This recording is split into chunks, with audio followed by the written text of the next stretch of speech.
Every year, my short list of restaurants I want to go to when I come to Milan has many more entries on it than the maximum number of dinners I will be eating. One place which had been on the short list for a while was Cucina del Toro, which I finally booked myself into on this trip. My dinner there was the most autumnal of all the dinners I had, and I was delighted that this restaurant had moved from the waiting list to a spot as actual dinner venue. While I nibbled on grissini and bread, I enjoyed a glass of Franciacorta Brut Bosio.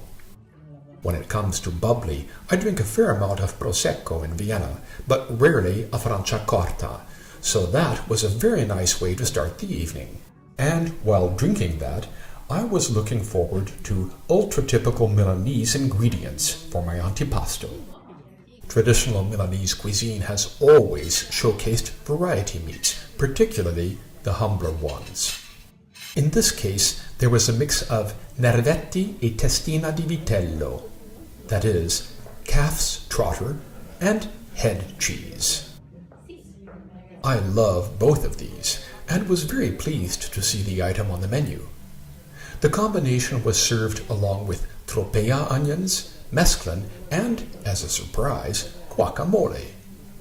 All were framed by a few leaves of radicchio trevigiano, and the smooth guacamole worked very well in this context of crunchy and agreeably chewy. Just before the primo came, I got a glass of the waiter's recommendation for that course, a Sassella della Valtellina from Nino Negri, made from 95% Nebbiolo grapes, with the rest from unnamed local varieties. From humble organ meats to the choicest.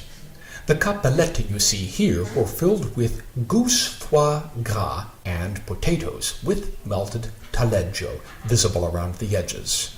Heaped over the cappelletti was a ragu of mixed mushrooms.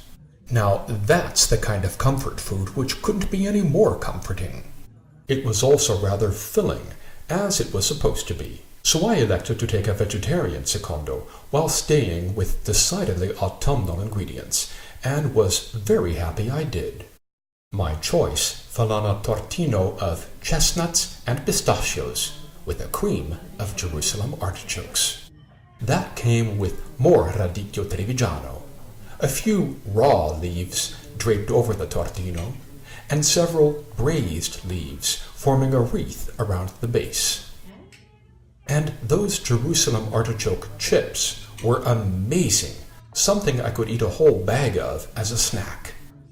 With the tortino, I savored a deep, rich aglianico from Basilicata called L'Inateso, the unexpected one, from the Ofanto winery west of Melfi. While certainly less filling than a meat secondo, the tortino was still very substantial fare, and I asked for a break before dessert while I lingered over the aglianico. In fact, I asked the waiter's advice as to what might safely be considered a lighter choice for dessert.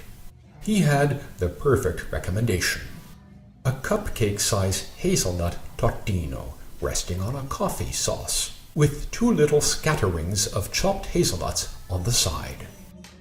These and the ones in the tortino were from the variety produced in Piemonte, which are unmistakably aromatic and sweet even before being used in desserts or breakfast spreads like Nutella. It's no wonder they're considered by far the world's best hazelnuts. 3 cantucci rounded off a meal in which I'd had almonds, hazelnuts, pistachios, and chestnuts, working backwards nut-wise from the cantucci, a meal at a place I knew I would want to come back to again soon.